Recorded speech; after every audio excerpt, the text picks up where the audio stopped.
Poor people. Tier 3 lockdowns affect the lowest paid people in society. Poor children. My question is simple. Do you want to feed hungry children or not? Poor show. We've had a situation where children are been going hungry under a Labour government for years. These are the interesting times.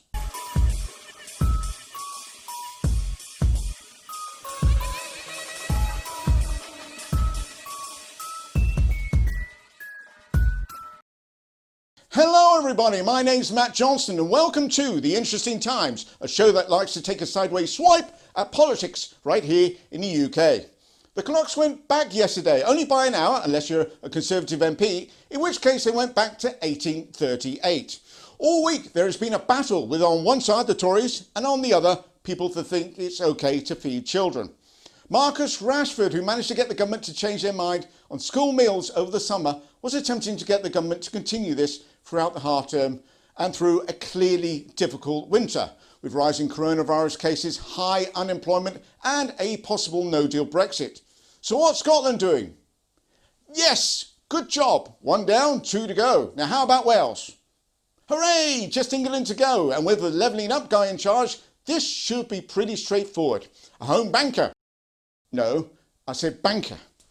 Well, we've actually got a clip of the MPs debating this in the House of Commons. Take a look. What? What? Ask for more? All right, that's clearly a little bit of silliness. We have got the genuine clip right here. Now that schools are open again, it is not appropriate to make them welfare providers. But although on the order paper this is a debate about free school meals, even if the motion passes, the result will not be more free school meals. I ask, when did it suddenly become controversial to suggest that the primary responsibility for a child's welfare should be with their parents? Where is the slick PR campaign encouraging absent parents to take some responsibility for their children? I do not believe in nationalising children. Okay, apologies. That again isn't the right clip. It's clearly just a mashup of Dickensian nonsense by a bunch of out-of-touch... Oh, I'm sorry, that was the actual real clip. Well, there seems to be some confusion amongst Tory MPs. We're not asking for your money, we're asking for ours. Imagine if I went to my bank and they said, what, you want to make a withdrawal, but I've given it to a mate who's got this great idea for counting cash. It'll save us all money in the long run. All right, I can give you 20 quid for the week, but I'm taking your youngest as collateral. And for those saying that the MPs already get subsidised food themselves, well, that's not entirely accurate. They also get subsidised alcohol as well. Although, if you want to see something really poor, don't look to the families affected by this. Look to the excuses coming from some Tory MPs. Here's Mr. Bumble. Why did you vote against the motion to extend free school meals for kids? So this is a really tough one. Not as tough as that subsidised steak you had last night, though. I'll bet, right, Kit Malthouse? Am I right, big guy? But he wasn't the only one being pushed in front of a confused nation to explain the thought processes involved. Here's Jeremy Hunt. I voted with the government on this one. I think it's incredibly difficult because everyone has enormous sympathy with what Marcus Rashford is arguing for. I think we have to wait and see where we're at over the Christmas holidays. Let's see how hungry the kids get first during the half term before we have a look at Christmas. You know, I was joking about the Dickens reference, but it's starting to look like Johnson on Christmas morning will throw open the window after being visited by 3 spirits the night before. I'm going to go with brandy, scotch and vodka and say, you boy, what day is it today? Christmas Day, you say? Well, here's 6pence. Go and fetch me the finest chlorinated chicken you can find. We will have a feast. But the most ridiculous answer, in what is after all quite a packed field, belongs to Nicky Morgan. Is this a good look for the government? Well, I think the Labour Party might have found they got more supporters yesterday if the Deputy Labour leader hadn't called one of the Conservative MPs scum. Wait, are you saying that you're also thin-skinned that an offhand remark made by a Labour MP will make you vote against a bill to feed millions of the poorest kids in this country? Jesus, winter has come early this year, everybody. The snowflakes have landed. Well, if there's one positive out of all this, it's that none of the MPs seem to be blaming the child poverty on absent fathers. Can't think what's made them change their minds.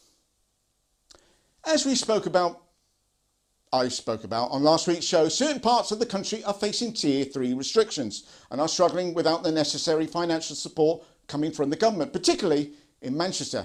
It's a battle that, due to the pandemic, is being waged mostly on social media, but it spilled over into the House of Commons on Wednesday when two Manchester MPs, Chris Clarkson and Angela Rayner, Labour Party Deputy Leader, had a bit of a head-to-head. It started when Chris Clarkson, a Tory, accused the Labour Party of opportunism over their handling of the crisis. I know the Honourable Member for Stretford-Nerveston thinks this is a good crisis which the Labour Party should exploit. And I know she speaks for a lot of her front-bench colleagues when she says that, and you just need to see it in the support, U-turn, oppose approach that's characterised their hindsight-heavy behaviour. Cunt. But, excuse me, did the Honourable Lady just call me scum? No, I called you a cunt. Oh, you meant Angela Rayner. Yeah, she called you scum. And she did go on to apologise. Quite right. It's important that we have standards within the House of Commons. Chris Clarkson said, no problem. I understand that this is an emotional subject. Thank you for your apology. Now let's move on to the most important problem, ensuring that those affected in the... Oh, of course he didn't. He wrote up a letter and got it signed by 100 MPs, reminding Angela Rayner of parliamentary procedure. And Sean Bailey, no, the other one, stood up in the House of Commons to say this. But some of the language we saw yesterday was abhorrent, and particularly the use of the word scum.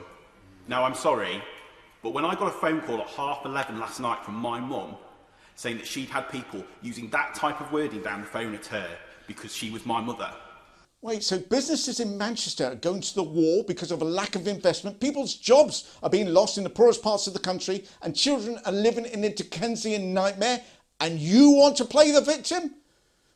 By the way, Chris Clarkson was elected last year to the Greater Manchester seat of Haywood and Middleton on a 1.4% majority. That's just 883 votes. Something to think about for the next general election. After all, scum doesn't always rise to the top. Hey, do you remember a few weeks ago we talked on this show about the possible conflict of interest in making Paul Dacker chairman of Ofcom? Could it happen? And Charles Moore to head the BBC? That isn't going to happen. But only because Lord Moore of Etchingham turned it down due to family reasons. Whew.